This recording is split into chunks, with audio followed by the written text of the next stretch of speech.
ஐபிஎல்ல CSK மாஸ்னா voice over சேனல்ஸில் voice over விஷயம் தான் கிளாஸு. மேட்ச் பார்த்த கையோட கதை கேட்க வந்திருக்கிற எல்லாருக்கும் ஒரு பெரிய ஹாய். உங்களுக்காகவே தேடி பிடிச்சி 2024 ரிலீஸ் ஆன ஒரு தெலுங்கு கிரைம் த்ரில்லர் படத்தை கொண்டு வந்திருக்கேன். இந்த படத்தோட பேர் பூதடம் பாஸ்கர் நாராயணா. படத்தோட ஒன்லைன் என்னென்னா, ஆந்திரா கர்நாடகா பார்டரில் பல வருஷமாக ஒரு சீரியல் கில்லிங் நடக்குது. விக்டிம்ஸ் எல்லாருமே பெண்கள் தான். கில்லரு தலை ஃபேனாக இருப்பான் போல. நான் சொல்கிறது நம்ம பாடியில் இருக்கிற தலை. ஏன்னா கில்லர் விக்டிம்ஸோட தலையை வெட்டி வச்சுக்கிட்டு பாடியை மட்டும் காட்டுக்குள்ளே போடுறான். அதனால் விக்டிம்ஸ் யாருன்னே தெரியாமல் போகுது. தலையில்லாத டெட் பாடிஸு போலீஸ்க்கு பெரிய தலைவலியாக இருக்குது. தலையும் கிடைக்க மாட்டேங்குது, கொலையும் நிற்க மாட்டேங்குது. ஒரு க்ளூ கூட கிடைக்காது. இந்த கேஸில் டிடெக்டிவாக இருக்கிற ஹீரோ போலீஸ்க்கு ஹெல்ப் பண்ணுறாரு. அப்போ தான் பல உண்மைகள் வெளியே வருது. ஹீரோவோட சின்ன வயசில் நடந்த சம்பவத்துக்கும் இந்த சீரியல் கில்லிங்க்கும் ஒரு கனெக்ஷன் இருக்குது. இதுக்கு பின்னாடி இருக்கிறது யாருங்கிறத விட இது எதுக்கு பண்ணுறாங்கன்னு கேட்டால் நமக்கே ஷாக்கிங்காக தாங்க இருக்கும். இப்படி ஒரு இடியாப்ப சிக்கலான கேஸை ஹீரோ எப்படி சால்வ் பண்ணார்னு இந்த வீடியோவில் டீட்டெயிலாக பார்க்கலாம். இது மாதிரி இன்ட்ரெஸ்டிங்கான த்ரில்லிங்கான டிடெக்டிவ் அண்ட் இன்வெஸ்டிகேஷன் மூவிஸ் நீங்கள் பார்க்கணும்னு நினச்சிங்கன்னா நம்மளோட வாய்ஸ் ஆஃப் விஷயம்லாம் சப்ஸ்கிரைப் பண்ணி எனக்கு சப்போர்ட் பண்ணுங்கள் ஃப்ரெண்ட்ஸ். படத்தோட ஓப்பனிங் சீனில் கர்நாடகாவில் இருக்கிற சின்சோலி காட்டு பகுதியில் நடக்கிற தொடர் கொலைகள் பற்றின நியூஸை காட்டுறாங்க. கில்லர் விக்டிம்ஸை அப்யூஸ் பண்ணிட்டு தலையை வெட்டி கொலை பண்ணுறத வழக்கமாக வச்சுருக்கான். போலீஸ்க்கு விக்டிம்ஸோட தலையும் கிடைக்கல, கில்லர் பற்றின க்ளூவும் கிடைக்கல. இதே மாதிரி தான் ஆந்திரா பார்டர்லையும் நடக்குது. இது வரைக்கும் 18 வருஷத்தில் 15 கொலைகள் நடந்துருச்சு. கில்லர் டெட் பாடி மேலே திருஷ்டி பொம்மை வச்சுட்டு போகிறனால இது எஃபிஜி மர்டர்னு எல்லாரும் சொல்கிறாங்க. எஃபிஜினா திருஷ்டி பொம்மை. இந்த மர்மத்துக்கு எப்போ தான் ஒரு முடிவு வருமோன்னு மக்களும் ஆவலாக எதிர்பார்த்துட்ருக்காங்க. அடுத்த சீனில் ஒரு லேடியை யாரோ சேரில் கட்டி போட்டிருக்காங்க.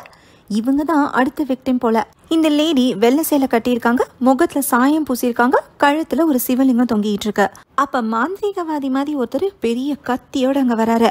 அந்த லேடியோட கழுத்தில் அந்த சிவலிங்கத்தை எடுத்து இது மந்திரம்லாம் சொல்லி அவங்க வாய்க்குள்ள திணிக்கிறாரு. அவங்கள அடிச்சு மயக்கமாக்குறாரு. இந்த மாந்திரிகவாதி தான் சீரியல் கில்லர் போல. ஆனால் அவரோட முகத்தை இப்போதைக்கு நமக்கு காட்டல. அடுத்த சீனில் டிடெக்டிவ் பாஸ்கர் நாராயணாவோட ஆஃபீஸை தேடி ஒரு கஸ்டமர் வராரு. கூட அவரோட ஃப்ரெண்டும் இருக்காரு. பாஸ்கர் நாராயணா தான் இந்த படத்தோட ஹீரோ. இவர் ஊருக்குள்ள பூதடம் பாஸ்கர்னு கூப்பிடுறாங்க. ஏன்னா ஹீரோ கண் பார்வை மங்களா இருக்குன்னு கண்ணாடி போட்டிருப்பாரு. ஹீரோவோட ஆஃபீஸு ஒரு வீட்டு மாடியில் இருக்கு. அங்கே போகிறதுக்கு ஸ்டெப்ஸ் எல்லாம் கிடையாது, ஏணி வச்சு தான் போகணும். ஹீரோக்கு ஒரு அசிஸ்டன்ட் இருக்காரு. இவர் பேர் வாட்சன் பிரசாத். ஹீரோவோட ஃப்ளாஷ்பேக் என்னன்னா, ஹீரோக்கு சின்ன வயசுலேருந்தே பார்வை குறைபாடுக்காக கண்ணாடி போட்டிருப்பாரு. ஆனாலும் இவருக்கு அப்சர்விங் ஸ்கில் அதிகம். ஹீரோ ஸ்கூல் டைம் படிக்கிறப்ப காலேஜ் படிச்சுக்கிட்டு இருந்த ஹீரோவோட அண்ணன் ஒரு முஸ்லீம் பொண்ணை லவ் பண்ணிக்காரு. அந்த பொண்ணோட அப்பா பேர் முகமது. அவர் ஒரு எஸ்ஐ இருந்திருக்காரு. இந்த லவ் மேட்டர் தெரிஞ்சு ஹீரோவோட அண்ணன் கூட எஸ்ஐ சண்டை போட்டிருக்காரு. ஆனாலும் லவ்வை விடாத அண்ணன் அந்த பொண்ணை கூட்டிட்டு எங்கேயாவது போயிடலான்னு நினச்சி அவங்க வீட்டுக்கு போயிருக்காரு. அப்போ பார்த்தா அந்த பொண்ணும் எஸ்ஐயும் இறந்து கிடந்துருக்காங்க. இந்த கொலைப்பழி அண்ணன் மேலே விழுந்து ஜெயிலுக்கு போயிருக்காரு. அண்ணன் கொலை பண்ணிப்பார்னு ஹீரோ நம்பலை. அப்போ தான் ஃபஸ்ட் டைம் ஒரு க்ரைம் சீனுக்கு ஹீரோ போயிருக்காரு. ஆனால் எந்த எவிடன்ஸும் கிடைக்கல. வெயிலில் வெளியே வந்த அண்ணனும் அவமானம் தாங்காமல் மரத்தில் தூக்கு போட்டு இறந்து போயிருக்காரு. நம்ம ஊர் போலீஸால் உண்மையான கொலைகாரனை கண்டுபிடிக்கவே முடியாதுன்னு அன்னைக்கே ஹீரோக்கு மனசில் ஆழமாக பதிஞ்சிருக்கு. இன்வெஸ்டிகேஷன் பண்ணி உண்மையான கொலைகாரனை கண்டுபிடிக்கிறதுக்காகவே நிறைய த்ரில்லர் படங்களை பார்த்து ட்ரைனிங் எடுத்திருக்காரு. அப்படின்னா நம்ம சேனலை பார்க்குற நண்பர்களுக்கும் இன்வெஸ்டிகேஷன் சென்ஸ் நிறையவே இருக்கும் தானே. ஓகே, கதைக்கு வரலாம். அதுக்கப்புறம் கிரைம் சீனுக்கு போய் எவிடன்ஸ் கிடைக்குதான்னு தேடி பார்த்தப்ப காம்பவுண்ட் சரில் கால் தடத்தையும் பக்கத்தில் ஒரு சிவலிங்கத்தையும் ஹீரோ கண்டுபிடிச்சிருக்காரு. முஸ்லீம் வீட்டுக்குள்ளே சிவலிங்கம் இருக்க சான்ஸே இல்லை. ஸோ இது கில்லரோட தான் இருக்குன்னு ஹீரோ கெஸ் பண்ணி அதை எடுத்துகிட்டு வந்து போலீஸ்கிட்ட காமிச்சிருக்காரு. யாரோ செவரேறி குதிச்சு கொலை பண்ணிட்டு போயிருக்காங்கன்னு ஹீரோ சொல்லியுமே போலீஸ் அதை நம்பலை. அண்ணன் இறந்ததுக்கு அப்புறமும் அவர் குற்றவாளியாக இருக்கிறத தாங்கிக்க முடியாத ஹீரோ போலீஸ் ஆகி கொலைகாரனை கண்டுபிடிக்கணும்னு நினச்சிருந்திருக்காரு. ஆனால் இவருக்கு லோ விஷன்னால ஹீரோ போலீஸ் ஆக முடியல. அதுதான் டிடெக்டிவ் ஆயிட்டாருன்னு அசிஸ்டன்ட் ஹீரோவோட கதையை சொல்லி முடிக்கிறப்ப ஹீரோவே அங்கே வராரு. வந்திருக்கிற கஸ்டமர் ஃபோனை தொலைச்சிட்டு வந்திருக்காருன்னு அவர் சொல்லாமே ஹீரோ கெஸ் பண்ணுறாரு. ஹீரோவோட திறமையை பார்த்து கஸ்டமர் கூட வந்த ஃப்ரெண்டு ஆச்சரியப்படுறாரு. கஸ்டமர் பென்ஸ் காரில் வந்து காஸ்ட்லி ட்ரெஸ்ஸு காஸ்ட்லி வாட்ச்னு போட்டிருந்தாலும் கையில் பழைய ஃபோன் வச்சுருக்கதை பார்த்து தான் ஹீரோ கெஸ் பண்ணிக்காரு. நீங்கள் போலீஸ் ஸ்டேஷனுக்கு போகாமல் என்ன தேடி வந்திருக்கீங்கன்னா ஃபோனில் முக்கியமான டேட்டா இருக்கணுமேனு ஹீரோ கேட்குறாரு. அதுவும் கரெக்டு தான். கஸ்டமர் ஒரு கால் கேர்லை புக் பண்ணிட்டு ரிசார்ட் போயிருக்காரு. அங்கே ஜாலியாக இருந்ததை வீடியோ ரெக்கார்டும் பண்ணிக்காரு. அந்த வீடியோ மட்டும் லீக் ஆச்சுன்னா என் லைஃபே போயிடும்னா ஹீரோவை தேடி வந்திருக்காரு. ஹீரோ உடனே போர்டில் 2 பேண்ட் பாக்கெட் டிசைனை வரைகிறாரு. ஒன்று ஃபார்மல் பேண்ட்டில் சைடாக பாக்கெட் இருக்கிற டிசைனு, இன்னொன்று ஜீன்ஸ் பேண்ட்டில் ஹரிசான்டில் பாக்கெட் இருக்கிற டிசைனு. இந்த ரெண்டில் எந்த டிசைன் பேண்ட் போட்டிருந்தீங்கன்னு ஹீரோ கேட்க சைட் பாக்கெட்னு கஸ்டமர் சொல்கிறாரு. உடனே ஹீரோ கேஸ் க்ளோஸ்டுன்னு சொல்கிறாரு. நாளைக்கு உங்கள் ஃபோன் கிடச்சிருன்னு சொல்லி கஸ்டமரை அனுப்பி வைக்கிறாரு. ஃபோனை எப்படி கண்டுபிடிக்க போகிறோன்னு அசிஸ்டன்ட் கேட்கவும் ஹீரோ ஒரு தியரியை சொல்கிறாரு. ரிசார்ட்டுக்கு போன கஸ்டமர் பேண்ட் பாக்கெட்டில் இந்த கீயை எடுக்கிறப்ப ஃபோனு டஸ்ட்பினில் விழுந்திருக்கணும். டஸ்ட்பினில் ஃபோனை பார்த்த ரிசார்ட் செக்யூரிட்டி அதை திருடி இருக்கணும். அதை எப்படி செக்யூரிட்டி தான் எடுத்திருக்கணும்னு கரெக்டாக சொல்கிறேன்னு அசிஸ்டன்ட் கேட்குறாரு. ரிசார்ட் செக்யூரிட்டி மொபைல் சர்வீஸ் கடையில் நின்னதையும் கடைக்காரர்கிட்டேருந்து பணம் வாங்கினதையும் காலையில் ஹீரோ பார்த்துருக்காரு. அதை வச்சு தான் திருட்டு எப்படி நடந்திருக்குன்னு ஹீரோ விஷுவலைஸ் பண்ணி பார்த்துருக்காரு. மொபைல் சர்வீஸ் கடைக்கு போய் ஃபோனை மீட்டிட்டு வந்து கஸ்டமர்கிட்ட ஹீரோ ஒப்படைக்கிறாரு. இந்த மாதிரி சின்ன சின்ன கேசஸை டீல் பண்ணி தன்னை ஒரு ஷெர்லாக் ஹோம்ஸ் ரேஞ்சுக்கு ஹீரோ கற்பனை பண்ணிட்டு ஊருக்குள்ளே சுற்றிட்டு இருக்காரு. வேற வேலைக்கு போடான்னு அப்பா சொன்னாலும் ஹீரோக்கு அதில் விருப்பம் இல்லை. ஒரு பக்கம் இன்வெஸ்டிகேஷன், இன்னொரு பக்கம் சின்ன வயசு க்ரஷான லக்ஷ்மியை ஃபாலோ பண்ணுறது. இது ரெண்டும் தான் ஹீரோவோட வேலை. அடுத்த சீனில் 3 பேர் காட்டுக்குள்ளே விறகு வெட்டுறதுக்காக போகிறாங்க. அப்போ மரத்துக்கு அடியில் ஒரு பொண்ணோட டெட் பாடி தலை இல்லாமல் கிடக்கிறத பார்த்து ஷாக் ஆகுறாங்க. டெட் பாடி மேலே திருஷ்டி பொம்மை இருக்கு. சீரியல் கில்லிங்கில் இது 16வது கொலை. ஸ்பாட்டுக்கு போலீஸ் வந்து சேர்றாங்க. எஸ்ஐ ஹீரோவோட ஃப்ரெண்டுங்கனால இன்வெஸ்டிகேஷனில் ஹெல்ப் பண்ணுறதுக்காக ஹீரோவும் அங்கே வராரு. விக்டிமோட பாடியை பார்த்த ஹீரோ சில விஷயங்களை கெஸ் பண்ணுறாரு. டெட் பாடி கிடந்த இடத்துல ரத்தமே இல்லை அப்படின்னா வேற எங்கேயோ கொலை பண்ணி பாடியை இங்கே கொண்டு வந்து போட்டிருக்காங்க. விக்டிமோட 2 கையிலையுமே ஒரே ஸ்பாட்டில் ரத்தம் இருக்கு அப்படின்னா விக்டிம்க்கு 2 கையிலையும் 6வது விரலை கட் பண்ணியிருக்காங்க. ஸோ இந்த விக்டிம்க்கு 2 கையிலையுமே 6 விரல்கள் இருந்திருக்கு. ஆனால் கில்லரோட ஃபிங்கர் பிரிண்ட் கிடைக்கவே இல்லை.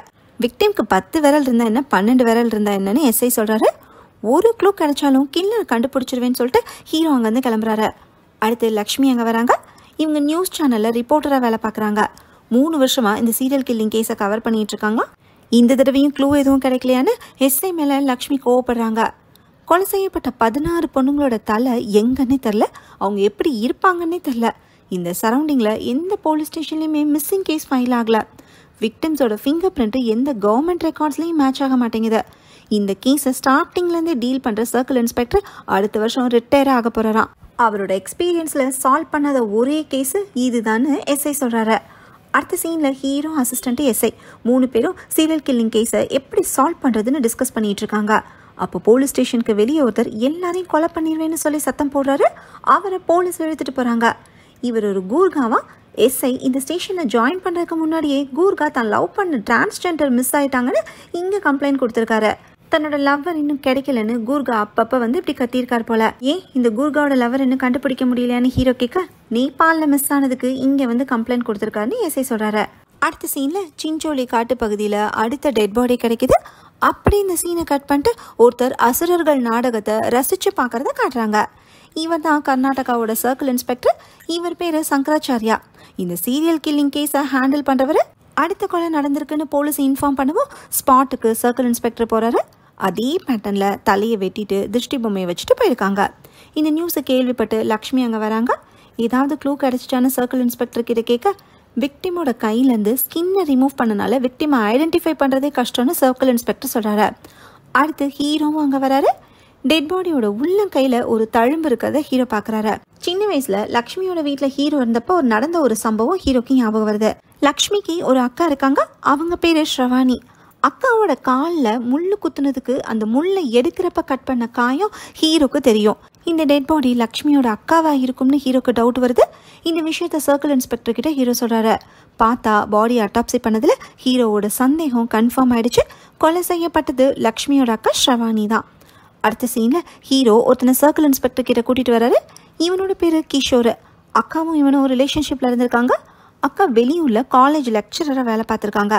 அதனால் ஹாஸ்டலில் ஸ்டே பண்ணிட்டு வீக்கெண்ட் மட்டும் ஊருக்கு போவாங்களாம். அப்படி ஊருக்கு கிளம்புறதுக்கு முன்னாடி பாய் ஃப்ரெண்டை மீட் பண்ணிக்காங்க. 2 பேரும் சேர்ந்து கோயிலுக்கு போயிருக்காங்க. லேட்டானனால பாய் ஃப்ரெண்ட் தான் அக்காவை பஸ் ஸ்டாண்ட்லேயே ட்ராப் பண்ணிக்காரு.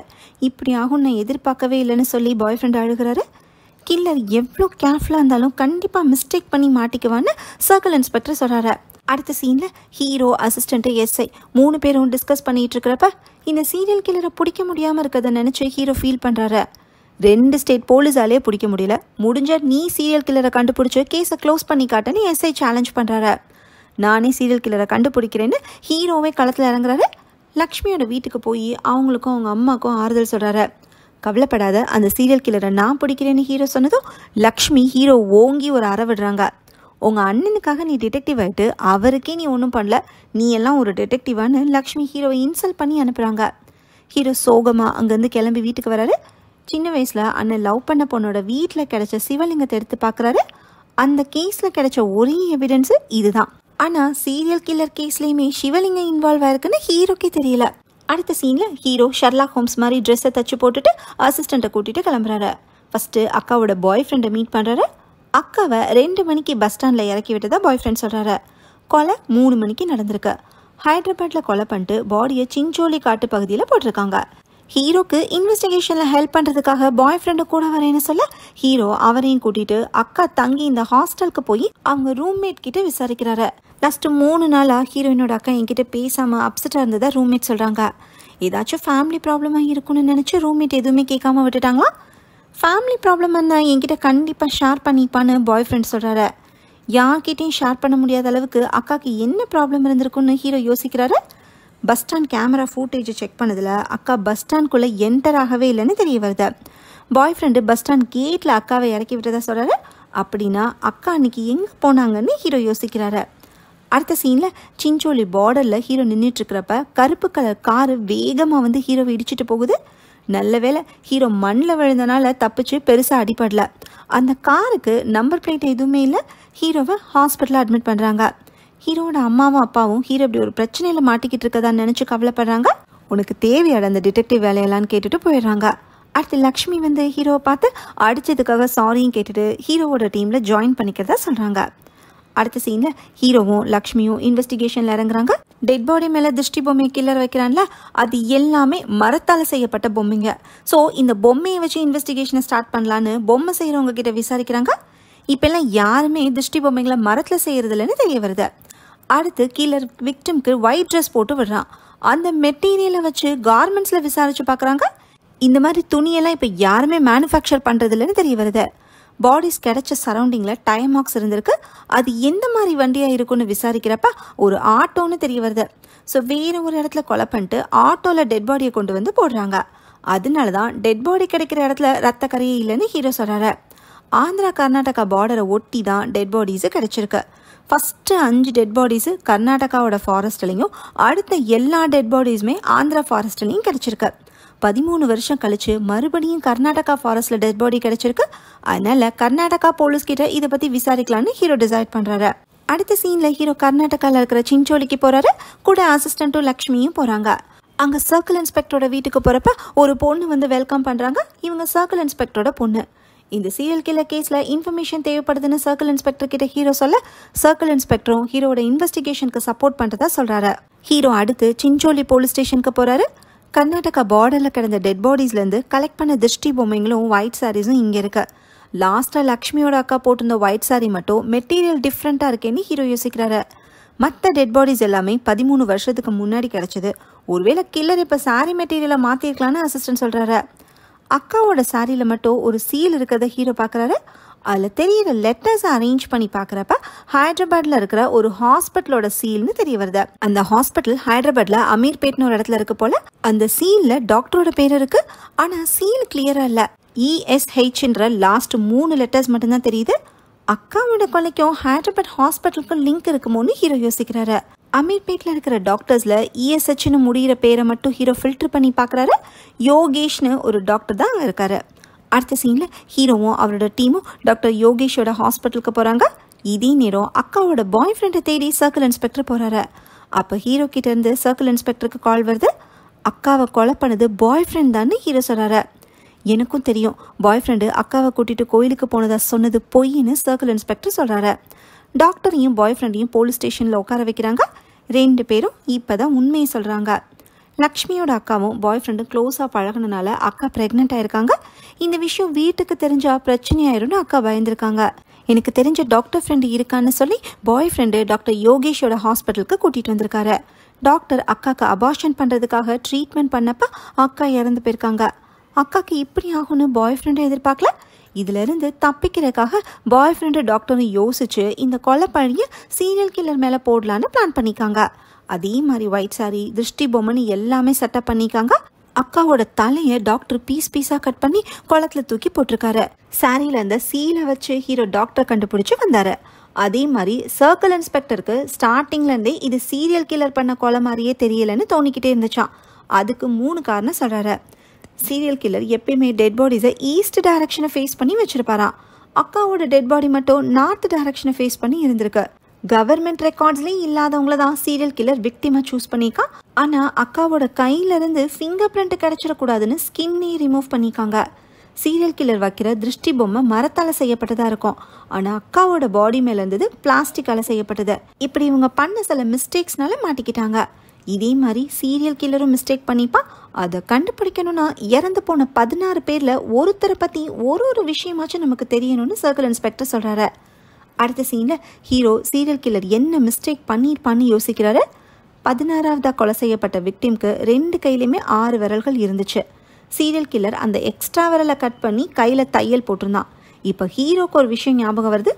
ஓப்பனிங் சீனில் ஃபோனை கண்டுபிடிச்சு கொடுக்க சொல்லி ஹீரோ தேடி ஒரு கஸ்டமர் வந்தார்ல, அவர் ரிசார்ட்டுக்கு ஒரு கால்களை கூட்டிகிட்டு போய் எடுத்த வீடியோவை அசிஸ்டண்ட்டும் ஒரு காப்பி எடுத்து வச்சுருந்தாரு. அந்த வீடியோவை இப்போ ஹீரோ பார்க்குறாரு. அதில் கால்களுக்கு 2 கையிலையுமே 6 விரல்கள் இருக்கு. அப்படின்னா 16ஆவதா கொலை செய்யப்பட்ட விக்டிம் அந்த கால்களாக தான் இருக்கலான்னு ஹீரோ கெஸ் பண்ணுறாரு. அப்படின்னா அந்த கஸ்டமர் தான் சீரியல் கில்லரானு ஹீரோ யோசிக்கிறாரு. அது மட்டும் இல்லை, கால்கள் கழுத்தில் சிவலிங்கம் போட்டிருக்கதும் வீடியோவில் தெரியுது.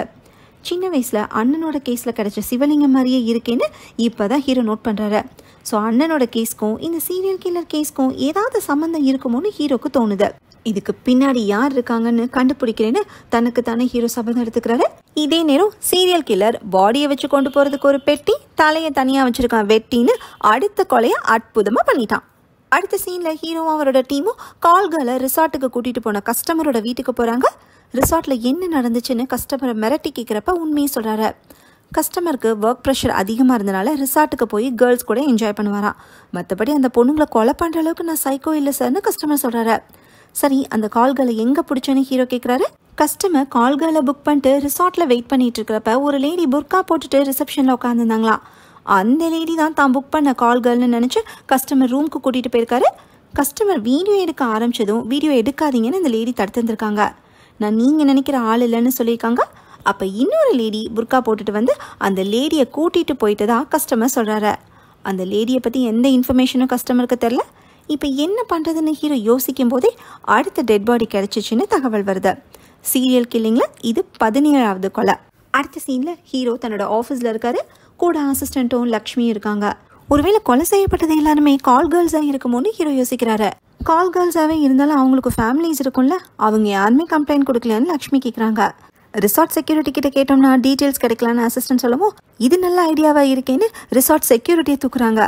ரிசார்ட்டுக்கு புர்கா போட்டுட்டு வந்த லேடிஸை பற்றி அவர்கிட்ட விசாரிக்கிறாங்க. ஒரு கிரே கலர் ஹோண்டா சிட்டி காரில் 2 லேடிஸு புர்கா போட்டு வந்தாங்கன்னு செக்யூரிட்டி சொல்கிறாரு.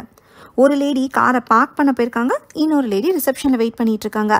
அப்போ தான் கஸ்டமர் அந்த லேடியை ரூமுக்கு கூட்டிகிட்டு போயிருக்காரு. இதில் என்ன ஹைலைட்னா அந்த 2 லேடிஸில் ஒருத்தவங்க டிரான்ஸ்ஜெண்டரா, அவங்கள தான் கஸ்டமர் ரூமுக்கே கூட்டிகிட்டு போயிருக்காரு. இதை கஸ்டமர்கிட்டையும் ஹீரோ கன்ஃபார்ம் பண்ணுறாரு. சீரியல் கில்லர் விக்டிம்ஸை அப்யூஸ் பண்ணி கொலை பண்ணுறதா அட்டாப்சி ரிப்போர்ட்டில் இருக்கு.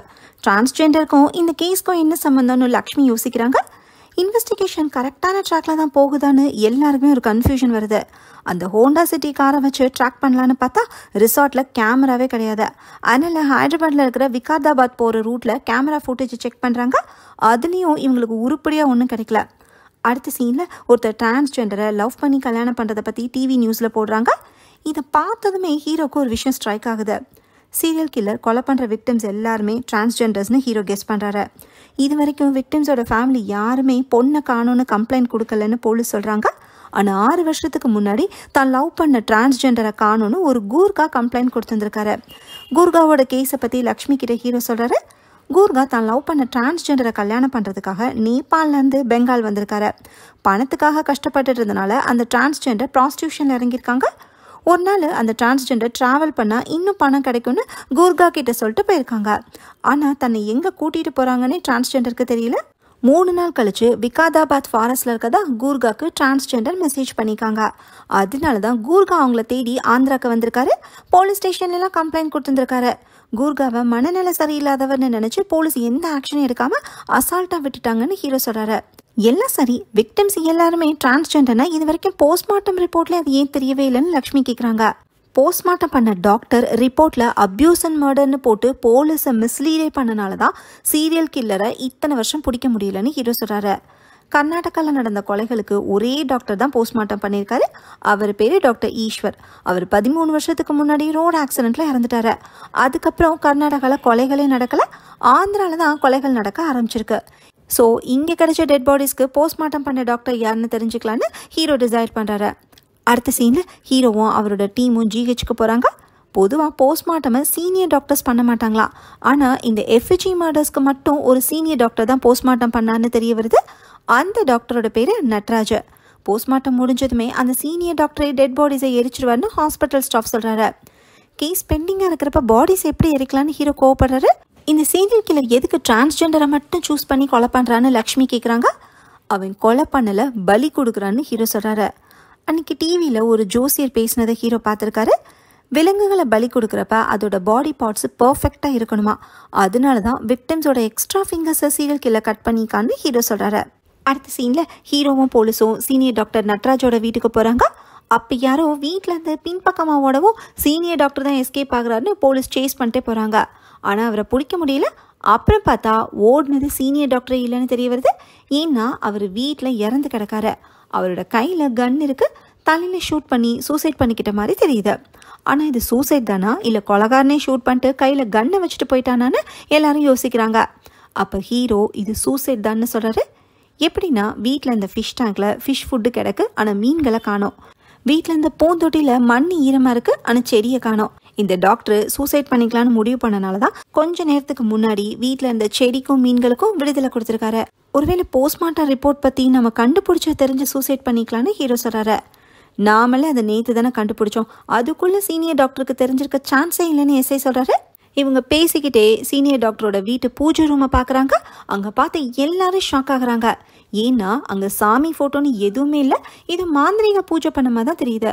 விக்டிமோட டெட் பாடிஸ் மேலே கிடக்கிற திருஷ்டி பொம்மை இங்கேயும் இருக்கு.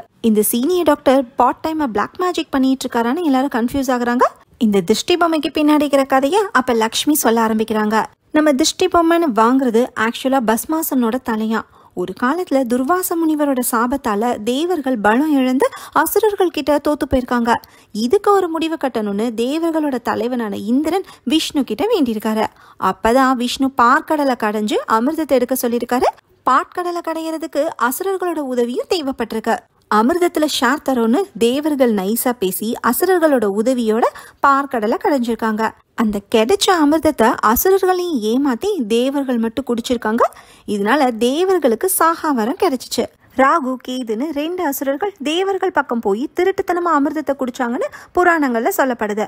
அந்த 2 பேர் மட்டும் இல்ல, பஸ்மாசுரனும் அமிர்தத்தை குடிச்சிருக்கான். இதை கண்டுபிடிச்ச தேவர்கள் பஸ்மாசுரனோட தலையை வெட்டியிருக்காங்க. அமிர்தத்தை குடிச்சனால பஸ்மாசுரனோட தலை துண்டானாலும் உயிர் போகாமே இருந்திருக்கு. அந்த தலையை பார்த்து தேவர்கள் பயந்து ஓடி இருக்காங்க. பஸ்மாசுரனோட ஆக்ரோஷமான பார்வை எல்லாருக்குமே பயத்தை உண்டாக்குச்சு. அசுரர்களோட குருவான சுக்கராச்சாரியர் தன்னோட தவ வலிமையால சிவன் கிட்ட வரம் கேட்டு பஸ்மாசுரனுக்கு உயிர் கொடுத்துருக்காரு. பஸ்மாசுரன் சிவனை நோக்கி கடுமையான தவம் இருந்து ஒரு வரத்தையும் வாங்கியிருக்கான். அது என்ன வரனா, பஸ்மாசுரன் யாரோட தலையில கை வச்சாலும் அவங்க உயிர் போயிடும்.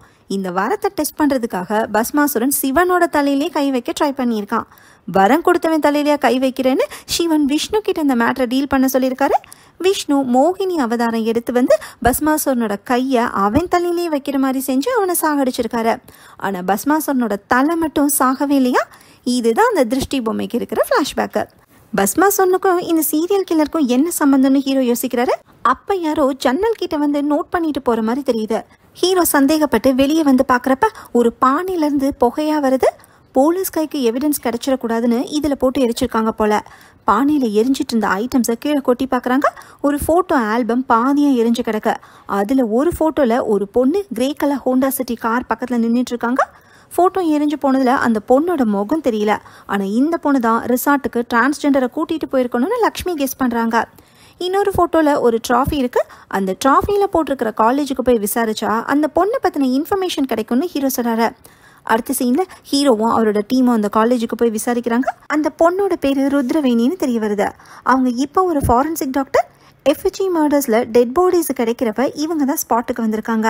இன்ஜினியரிங் காலேஜில் ஐடி ஃபீல்டில் ட்ராஃபி வாங்கின ருத்ரவேணி எப்படி ஃபாரன்சிக் டிபார்ட்மெண்ட்டில் ஒர்க் பண்ணுறாங்கன்னு லக்ஷ்மிக்கு டவுட் வருது. ருத்ரவேணி பற்றின டீட்டெயில்ஸை எஸ்ஐ கலெக்ட் பண்ணுறப்ப அவங்க ஐடி கோல்டு மெடலிஸ்ட் மட்டும் கிடையாது, எம்பிபிஎஸ் டாக்டரும் தான் தெரிய வருது. விக்டிம்ஸோட ஃபாரன்சிக் ரிப்போர்ட்டில் டிரான்ஸ்ஜெண்டருக்கு பதிலாக ஃபீமேல்னு போட்டிருக்காங்க. சீனியர் டாக்டர் அப்யூஸ் நடந்திருக்குன்னு பொய்யான போஸ்ட்மார்ட்டத்தை கொடுத்துருக்காரு. ஸோ சீனியர் டாக்டருக்கும் ருத்ரவேணிக்கும் ஏதோ கனெக்ஷன் இருக்குன்னு ஹீரோ கெஸ் பண்ணுறாரு. ருத்ரவேணி கிட்ட இன்வெஸ்டிகேட் பண்ணுறது அவ்வளோ ஈஸி கிடையாதுன்னு எஸ்ஐ சொல்கிறாரு. ஏன்னா ருத்ரவேணி இன்ஜினியர் டாக்டர் மட்டும் கிடையாது, ஹியூமன் ரைட்ஸ் கமிஷனில் மெம்பராகவும் இருக்காங்களாம். வாரண்ட் இல்லாமலாம் அவங்கள விசாரிக்கவே முடியாதுன்னு எஸ்ஐ தயங்குறாரு. இதே நேரம் லக்ஷ்மி கூர்கா கிட்ட டீட்டெயில்ஸை கலெக்ட் பண்ணிட்டு வரேன்னு கிளம்புறாங்க. அப்போ எஸ்ஐ யார்கிட்டயோ தனியாக போய் ஃபோனில் பேசுகிறாரு. இவர் நல்லவரா கேட்டவரானே நமக்கு டவுட் வருது. அடுத்த சீனில் ஹீரோவும் அசிஸ்டண்ட்டும் ருத்ரவேணியோட அப்பார்ட்மெண்ட்டுக்கு போகிறாங்க. ஓப்பனிங் சீனில் கஸ்டமர் கூட வந்த ஃப்ரெண்டு இந்த அப்பார்ட்மெண்ட்டு தான் போல். அவர் ஒரு ஹேக்கராக பார்க்கிங் ஏரியாவில் ருத்ரவேணியோட grey colour Honda City car நிற்கிறத பார்க்குறாங்க. ஸோ ரிசார்ட்டுக்கு டிரான்ஸ்ஜெண்டரை கூட்டிகிட்டு வந்தது இவங்க தான் கன்ஃபார்ம் ஆகுது. கொஞ்ச நேரத்தில் ருத்ரவேணி கார் எடுத்துகிட்டு வெளியே கிளம்புறாங்க. இந்த கேப்பில் ஹீரோ, அசிஸ்டண்ட், ஹேக்கர் 3 பேரும் ருத்ரவேணியோட ஃப்ளாட்டுக்குள்ளே நுழைகிறாங்க. வீட்டுக்குள்ளே கேமரா ஃபிக்ஸ் பண்ணிக்கனால ருத்ரவேணிக்கு அலர்ட் மெசேஜ் போகுது. வீட்டுக்குள்ளே 3 பேர் நுழைஞ்சிருக்காங்கன்னு ருத்ரவேணிக்கு தெரிய வருது. ருத்ரவேணியோட சிஸ்டமை ஹேக்கரை வச்சு ஹேக் பண்ணி ஹீரோ லாகின் பண்ணுறாரு. அதில் இருக்கிற ஒரு ஃபைலை கிளிக் பண்ணுறாரு. இது வரைக்கும் கொலை செய்யப்பட்ட விக்டிம்ஸோட ஃபோட்டோஸும் அவங்க டீட்டெயில்ஸும் அதில் இருக்குது. அடுத்த மெயிலை செக் பண்ணி பார்த்தா M18 வதா அப்படின்னு ஒரு மெயில் ஐடியிலேருந்து மட்டும் நிறைய மெயில்ஸ் வந்திருக்கு. மெயில் ஐடியோட ஃபோன் நம்பரும் லிங்க் ஆகிருக்கும்ல, அதை ஹேக் பண்ணி கண்டுபிடிச்சிடலான்னு ஹேக்கர் சொல்கிறாரு. வெளியே போன ருத்ரவேணி கன்னோட திரும்ப ஃப்ளாட்டுக்கு வராங்க. அதுக்குள்ளே 3 பேரும் அங்கேருந்து எஸ்கேப் ஆயிடுறாங்க. ருத்ரவேணி யாரோ ஒரு ஆள்கிட்ட ஃபோனில் பேசுகிறாங்க. நம்ம யாகத்தை நிறுத்த கடவுள் மனுஷங்க உருவத்தில் ட்ரை பண்ணுறாரு, ஆனால் அசுர யாகத்தை யாராலையும் நிறுத்த முடியாது அப்படின்னு அந்த ஆள் சொல்லிட்டு ஏதோ மந்திரங்களை உச்சரிக்கிறாரு. அது யாருன்னு இப்போயும் நமக்கு காட்டல. அடுத்த சீனில் ஹீரோ எஸ்ஐயை கூட்டிகிட்டு ருத்ரவேணியோட ஃப்ளாட்டுக்கு போகிறாரு. ரொம்ப நேரமாக கதவை தட்டியும் ருத்ரவேணி கதவை திறக்கல. அப்போ ஹேக்கர் அங்கே வராரு. ருத்ரவேணிக்கு மெயில் அனுப்புறவரோட பேரை கண்டுபிடிச்சதை சொல்கிறாரு. அவர் பேர் தான்வலிங்கேஸ்வரராம். அவர் ருத்ரவேணி ஃப்ளாட்டுக்கு பக்கத்து ஃப்ளாட்டில் தான் இருக்காருன்னு ஹேக்கர் சொல்கிறாரு. ஹீரோவும் எஸ்ஐயும் அந்த ஃப்ளாட்டில் நுழைஞ்சு பார்க்குறாங்க. அங்கே ஷோகேஸ்க்கு பின்னாடி ஒரு சீக்ரெட் டோர் இருக்கு. இது ருத்ரவேணியோட ஃப்ளாட்டுக்கு போகிறதுக்கான சீக்ரெட் வழி போல். அந்த டோரை ஓப்பன் பண்ணி பார்த்தா ருத்ரவேணி இறந்து கிடக்காங்க.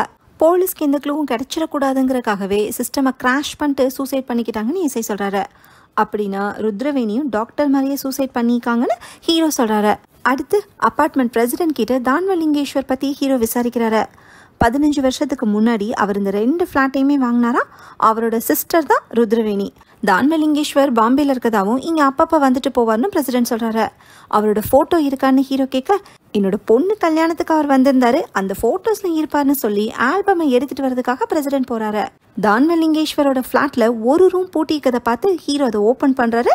அங்கே திருஷ்டி பொம்மை, சிவலிங்கெல்லாம் வச்சு பூஜை பண்ண மாதிரி இருக்கு. ஒரு பொண்ணோட ஃபோட்டோவும் இருக்குது. அது வேறு யாரும் இல்லை, சர்க்கிள் இன்ஸ்பெக்டரோட பொண்ணு தான். ஆனால் அவங்க சொந்த பொண்ணில் சர்க்கிள் இன்ஸ்பெக்டரை அடாப்ட் பண்ணி வளர்த்துருக்காரு. அவங்க பேர் மோகினி. சீரியல் கில்லரோட அடுத்த டார்கெட்டு மோகினியாக தான் இருக்குன்னு ஹீரோ கெஸ் பண்ணுறாரு. எஸ்ஐ கிட்ட சொல்லி சர்க்கிள் இன்ஸ்பெக்டர் அலர்ட் பண்ண சொல்கிறாரு. இப்போ அப்பார்ட்மெண்ட் பிரசிடென்ட் ஆல்பம் எடுத்துகிட்டு வந்து தான்வலிங்கேஸ்வர் யாருன்னு காமிக்கிறாரு. இவர் வேறு யாரும் இல்லை, ஊருக்குள்ளே மெக்கானிக் ஷாப் வச்சுருக்கிற பாஷா. இப்போ அப்படியே கட் பண்ணி பாஷாவை காட்டுறாங்க. ருத்ரவேணியோட ஃபோட்டோவை கையில் வச்சுக்கிட்டு அழுதுட்ருக்காரு. இந்த நேரம்னு பார்த்து லக்ஷ்மி மெக்கானிக் ஷாப் பக்கத்தில் நின்றுக்கிட்டு கூர்கா கிட்டே விசாரிச்சுட்டு இருக்காங்க. அப்போ பாஷா வெளியே வந்து கூர்காவை சுத்தியிலாலேயே தலையில் அடிச்சுட்டு லக்ஷ்மியை அடித்து ஒரு பெட்டியில் போட்டு கொண்டு போகிறாரு. அடுத்த சீனில் ஹீரோவும் எஸ்ஐயும் மெக்கானிக் ஷாப்க்கு வராங்க. கூர்கா இறந்து கிடக்கிறத பார்க்குறாங்க. பாஷா காட்டுக்குள்ளே ஒத்த காலில் நின்று மந்திரம் சொல்லிக்கிட்டு இருக்காரு. எஸ்ஐ அவர்கிட்ட போய் கன்னை காட்டவும் பாஷா அவர்கிட்ட இந்த கன்னை வாங்கி எஸ்ஐயை காலிலே ஷூட் பண்ணுறாரு. ஹீரோ கல்ல எறிஞ்சு பாஷா கையில் இந்த கன்னை தட்டி விடுறாரு. ஒன்றை தாண்டா 14 வருஷமாக தேடிட்டு இருக்கேன், ஒன்னால தான் என் அண்ணன் அநியாயமாக செத்து போயிட்டான்னு ஹீரோ சொல்லவும் பாஷா சிரிக்கிறாரு. 14 வருஷத்துக்கு முன்னாடி என்ன நடந்துச்சுன்னு இப்போ தான் நமக்கு காட்டுறாங்க. பணத்தேவை இருக்கிற ஒரு டிரான்ஸ்ஜெண்டரை ஏமாற்றி பலி கொடுக்கறக்காக பாஷா கூட்டிகிட்டு போயிருக்காரு. அன்னைக்கு எஸ்ஐயா இருந்த முகமதுக்கு பாஷா மேலே சந்தேகம் வந்திருக்கு. பாஷாவோட மெக்கானிக் ஷாப்புக்கு முகமது போய் செக் பண்ணி பார்த்துருக்காரு. பாஷா திருஷ்டி பொம்மையெல்லாம் வச்சு மாந்திரிக பூஜை பண்ணுறது முகமதுக்கு தெரிய வந்திருக்கு. இதனால தான் முகமதோட வீட்டு காம்பவுண்டில் ஏறி குதிச்சு அவரையும் அவரோட பொண்ணையும் பாஷா கொலை பண்ணிக்காரு. காம்பவுண்ட் செவரேறி தப்பிக்கிறப்ப பாஷா கிட்டேருந்து சிவலிங்கம் விழுந்திருக்கு. ஹீரோவோட அண்ணன் அந்த நேரத்துலன்னு வந்து மாட்டிக்கிட்டாரு. இத்தனை வருஷம் கழிச்சு அண்ணனோட கேஸில் ஹீரோ உண்மையை கண்டுபிடிச்சிருக்காரு. இப்போ லக்ஷ்மியை பாஷா பிடிச்சி வச்சிருக்காருன்னு ஹீரோக்கு தெரிய வருது. உன்னோட கேர்ள் ஃப்ரெண்டை எங்கள் அண்ணனுக்கு கிஃப்டாக கொடுத்துட்டேன், அவளை வச்சு இன்னைக்கு யாகம் முடிய போகுதுன்னு பாஷா சொல்கிறாரு. அப்படியே பின்னாடி நகர்ந்து போய் ஒரு ஷார்ப்பான மரக்கிளையில கழுத்துல குத்திக்கிறாரு. லக்ஷ்மி எங்கன்னு ஹீரோ கேட்கறதுக்குள்ளேயே பாஷாவோட உயிர் போயிடுது. அப்போ பாஷாவோட ரைட் ஷோல்டரில் கருப்பாக தழும்பு இருக்கிறத ஹீரோ நோட் பண்ணுறாரு. இப்போ ஹீரோக்கு ஒரு விஷயம் ஞாபகம் வருது. சர்க்கிள் இன்ஸ்பெக்டரோட வீட்டுக்கு போனப்போ அங்கே ஒரு பழைய ஃபேமிலி ஃபோட்டோவை ஹீரோ பார்த்துருக்காரு. அதில் ஒரு சின்ன பையனுக்கு ஷோல்டரில் கருப்பு தழும்பு இருந்துச்சு. ஹீரோ உடனே கிளம்பி சர்க்கிள் இன்ஸ்பெக்டரோட வீட்டுக்கு போகிறாரு. அங்கே இப்போ யாருமே இல்லை. ஹீரோ பூஜை ரூமை திறந்து பார்க்குறாரு. திருஷ்டி பொம்மை, சிவலிங்கம், சுக்கராச்சாரிய சிலைன்னு மாந்திரிக பூஜை பண்ணுற செட்டப்பே அங்கே இருக்கு. அங்கிருந்த ஓலைச்சுவடிகளை ஹீரோ எடுத்து பார்க்குறாரு. பஸ்மாசுரனுக்கு மறுபடியும் உயிர் கொடுக்கறதுக்காக சுக்கராச்சாரியர் சொன்ன வழிமுறைகள் அதில் இருக்கு. விஷ்ணு மோகினி அவதாரம் எடுத்து பஸ்மாசுரனை கொன்னனால விஷ்ணுவோட நட்சத்திரத்தில் ஆணா பிறந்து அப்புறம் பெண்ணா மாறினவங்கள தான் பலி கொடுக்கறதுக்கு சூஸ் பண்ணணும். அவங்க வாய்க்குள்ள சிவலிங்கத்தை துணிச்சு அது வயிற்றுக்கு போனதும் தலையை வெட்டணுமா. அப்படி வெட்டப்பட்ட தலையை யாகத்தில் போட்டு எரிக்கணும். தலையில்லாத உடம்ப சுக்கராச்சாரியார் உருவாக்குன பலிபீடங்கள்ல கிழக்க நோக்கி வைக்கணும். அந்த உடல்கள் மேல திருஷ்டி பொம்மையை வைக்கணும். ஆந்திரா கர்நாடகா எல்லையில இருக்கிற காட்டுல தான் அந்த பலிபீடங்கள் இருக்கு. தலையில்லாத உடல் மேல திருஷ்டி பொம்மை வழியா சூரிய ஒளி படுறப்ப அது வயிற்றுக்குள்ள இருக்கிற லிங்கத்துக்கு சக்தி கொடுக்கும். இப்படி 17 பேரோட தலையை வெட்டி பலி கொடுத்துட்டு 18வது ஆளை உயிரோட யாகத்துல எரிக்கணும். அந்த சாம்பலையும் 17 பேரோட தலையை எரிச்ச சாம்பலையும் சேர்த்து 9 மாச குழந்தையோட உருவத்தை பொம்மையா செய்யணும். அதை சுத்தி 18 லிங்கத்தை வச்சு பூஜை பண்ணா பஸ்மாசுரனுக்கு உயிர் கிடைச்சு அந்த குழந்தை உருவத்துல வருவான். இதை செய்யறப்ப அசுர குலமே பவர்ஃபுல்லா மாறிடும்னு அந்த ஓலைச்சுவடியில போட்டிருக்கு. 18 வருஷமா நடந்த தொடர் கொலைகளுக்கு காரணம் அசுரகுல வம்சத்தை சேர்ந்தவங்க பஸ்மாசுரனை மறுபடியும் கொண்டு வரதுக்காக கொடுக்கப்பட்ட பலி தான். பல தலைமுறையா ட்ரை பண்ணி செய்ய முடியாத விஷயத்த இப்ப முடிக்க போறாங்க. சீனியர் டாக்டர் ருத்ரவேணி, தான்வலிங்கேஸ்வரங்கிற பாஷா இவங்க எல்லாருமே அசுர குலத்தை சேர்ந்த தான்வ குடும்பம் தான். யாகத்தை யாரும் நிறுத்திடக்கூடாதுன்னு மாட்டிக்க கூடாதுன்னு உயிரியே கொடுத்துருக்காங்க. இதில் மிச்சம் இருக்கிற ஒரு ஆள் வேறு யாரும் இல்லை, சர்க்கிள் இன்ஸ்பெக்டர் தான். இதனால தான் இந்த கேஸை சால்வ் பண்ணாமே இத்தனை வருஷமா இருந்திருக்காரு. இதில் இன்னொரு ட்விஸ்ட் என்னன்னா ஹீரோ கூட இருக்கிற எஸ்ஐயும் இதுக்கு உடந்தையா இருந்திருக்காரு. இப்போ சர்க்கிள் இன்ஸ்பெக்டர் அடுத்த பலி கொடுக்கறதுக்காக முகத்தில் சாயம் பூசிட்டு ரெடி ஆயிட்டாரு. அடுத்த சீன்ல ஹீரோ சர்க்கிள் இன்ஸ்பெக்டர் தேடி கிளம்புறாரு. ஃபேமிலி போட்டோல பேக்ரவுண்ட்ல தெரிகிற பில்டிங் தான்வ நாட்டிய மண்டலம். அது சுக்கரஹள்ளின்னு ஒரு ஊர்ல இருக்கா. அதனால ஹீரோ அந்த இடத்துக்கு போறாரு. அப்ப சர்க்கிள் இன்ஸ்பெக்டர் சிவலிங்கத்துக்கு முன்னாடி ஒத்த காலில் நின்று மந்திரம் சொல்றாரு. மோகினிக்கு வெள்ளை சேலை கட்டி உட்கார வச்சிருக்காரு. ஹீரோ மோகினி கிட்ட போய் அவங்கள கூப்பிட்டு பாக்குறாரு. ஆனா மோகினி அன்கான்சியஸா இருக்காங்க. யாகத்தை கெடுக்க வந்துட்டியான்னு கேட்டு சர்க்கிள் இன்ஸ்பெக்டர் ஹீரோவை அடிக்கிறாரு. இந்த முட்டாள்தனத்தை நிறுத்துன்னு ஹீரோ சொல்ல யாகத்தை யாரும் நிறுத்த முடியாதுன்னு சர்க்கிள் இன்ஸ்பெக்டர் சொல்றாரு. லக்ஷ்மி எங்கன்னு ஹீரோ கேட்க இங்கிருந்து போயிரு இல்லைன்னா செத்துருவான்னு சர்க்கிள் இன்ஸ்பெக்டர் சொல்றாரு. மோகினியை யாகத்தில் உயிரோடு இருக்கிறதுக்காக அவர் ரெடி ஆகுறாரு. அப்போ ஹீரோ அங்கே நிறைய கலசங்களில் 17 பேரோட தலையை எரிச்ச சாம்பல் இருக்கதை பார்க்குறாரு. இது எல்லாத்தையும் ஒன்னா சேர்த்தா தானே பஸ்மாசுரன் வருவான். அதனால ஹீரோ ஒரு கலசத்தில் எடுத்து அதில் இருக்கிற சாம்பலை தண்ணியில் கரைக்கிறாரு. இதை பார்த்து ஷாக்கான சர்க்கிள் இன்ஸ்பெக்டர் யாகத்தை கெடுத்துட்டியேன்னு கத்துறாரு. இனிமேலும் பஸ்மாசுரனுக்கு உயிர் கொடுக்க முடியாதுன்னு கத்தியால் தண்ணியை வெட்டிக்க போறாரு. அப்போ ஹீரோ அவரை தடுத்து இதெல்லாம் வெறும் கட்டுக்கதை தான்னு சொல்றாரு. சர்க்கிள் இன்ஸ்பெக்டர் ஹீரோவை தள்ளி விட்டுட்டு யாக குண்டத்தில் இறங்கி ஒத்த காலில் நிற்கிறாரு. அவர் மேலே ஃபுல்லாக தீ பரவ ஆரம்பிக்குது. நாங்கள் மறுபடியும் பிறந்து வந்து உலகத்தையே ஆள போகிறோன்னு சொல்லிக்கிட்டே இறந்து போயிடுறாரு. மோகினிக்கு எதுவும் ஆகாமல் ஹீரோ காப்பாற்றிட்டாரு.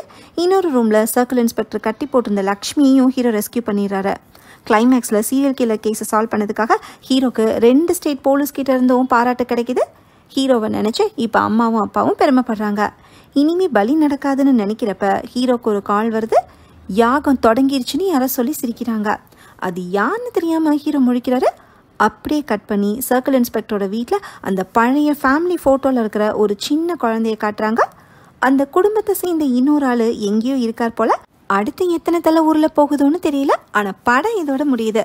தாறுமாறான படங்களை எடுத்து தரமான எக்ஸ்பிளனேஷனை கொடுத்துட்டு இருக்கேன். இருந்தாலும் அக்காவுக்கு ஒரு ஊத்தாப்போன்னு நீங்கள் சொல்லிட்டு கடந்து போகாமல் உங்கள் ஃபீட்பேக்கையும் சப்போர்ட்டையும் வேண்டி கேட்டுக்கொள்கிறேன். இந்த மூவி உங்களுக்கு பிடிச்சிருந்தா லைக் பண்ணுங்கள், ஷேர் பண்ணுங்கள், கமெண்ட் பண்ணுங்கள், மறக்காமல் சப்ஸ்கிரைப் பண்ணிடுங்க. தேங்க்யூ.